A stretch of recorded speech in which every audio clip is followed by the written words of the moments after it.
Welcome back to the Ancestral Findings Podcast. Lonnie Burr was one of the original Mouseketeers on the Mickey Mouse Club. With a contract with the Disney Company, Lonnie was on all 3 seasons of the show. After the show, he went on to have several successful careers, being a performer, author, poet, and choreographer. This is his incredibly fascinating showbiz story.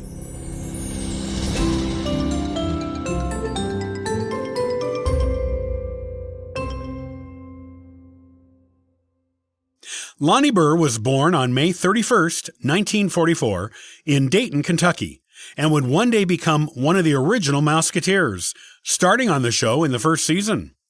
When he was 3 years old, his family moved to Highland Park, California.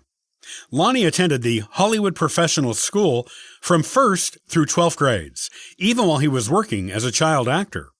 In fact, the school was a private school for kids who were working in show business. Lonnie's parents were Howard Ambrose Babin and Dorothy Dolores Burr, and were a nightclub act and vaudeville dance team who toured the country from 1934 to 1941.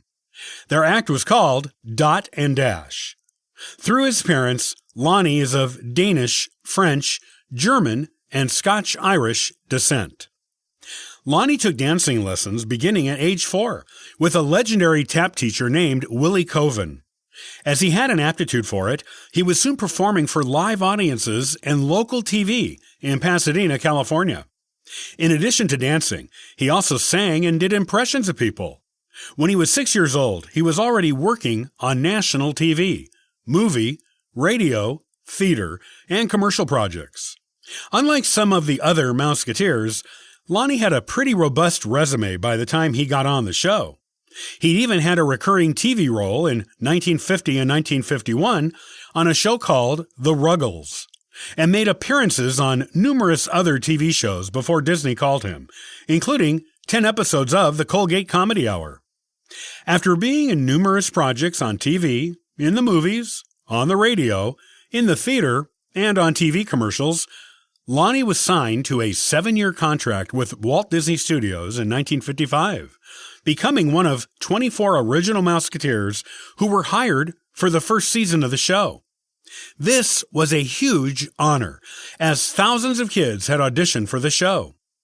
Lonnie was placed on the primary red team on the show and appeared in the opening roll call segment at the beginning of the show and in the Alma Mater song at the end of the show for its first 2 seasons. A prominent facial injury kept him out of those 2 segments during the 3rd season, but he was otherwise used quite prominently on the show during its 3rd season. Among the original Mouseketeers, Lonnie was one of only 4 boys out of 39 kids who were kept under contract for the entire run of original Mickey Mouse Club episodes. Lonnie was considered to be one of the top 3 best dancers on the show, and his singing voice, which was a bit husky and deep, along with his physical resemblance to singer Mel Torme, caused the other kids on the show to nickname him the Velvet Smog, a play on Torme's nickname, the Velvet Fog. After the Mickey Mouse Club was done, Lonnie took a break from showbiz and finished high school at 14 years old. After that, he went to UCLA and earned a BA and an MA in theater arts. He earned the MA by the time he was 20. Obviously, he was a bright guy.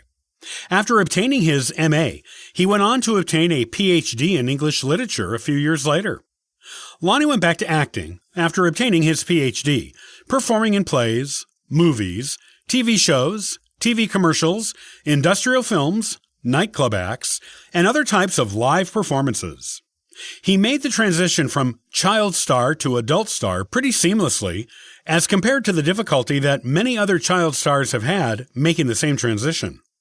Lonnie deliberately took roles in projects where he could stretch his performing muscles and vary the types of characters he played.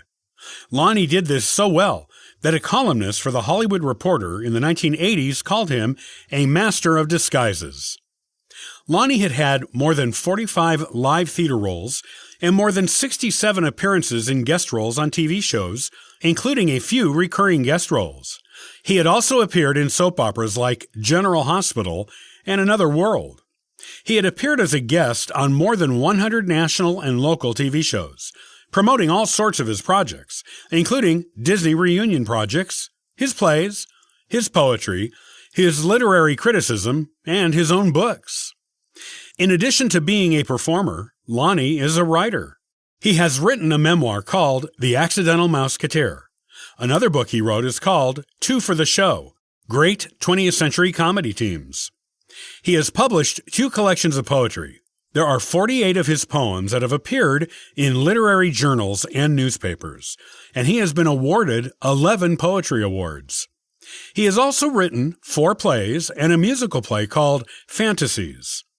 Lonnie's plays have been performed in Los Angeles, New York City, and Washington, D.C. As if that weren't enough in the form of accomplishment for one man, Lonnie is the author of a lot of different articles, essays, and movie and theater criticisms that have been published in more than 20 national and regional newspapers and magazines. This isn't the extent of Lonnie's career either. He is also a choreographer with a specialty in creating tap and jazz routines for singers, actors, and other celebrity personalities who are not trained dancers. Lonnie's choreography work has appeared in live and filmed Disney and Disneyland WDW productions. A swing dance he choreographed and performed with Haley Mills appears in an episode of the TV show Good Morning, Miss Bliss. The show's name was later changed to Saved by the Bell, that originally aired on TV in 1989. His dance routines have also appeared in TV commercials, plays, and industrial shows. In this capacity as a choreographer, Lonnie has worked with some of the best-known names in dancing. In addition to all of this, Lonnie dated Annette Funicello when they were both on the Mickey Mouse Club. Decades later, when he read Annette's autobiography, Lonnie also discovered that he was her first real kiss.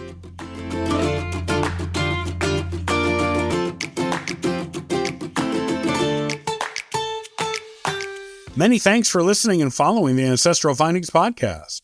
Visit ancestralfindings.com to download a free genealogy ebook, inquire about a free genealogy lookup, and register for the weekly historical postcard giveaway.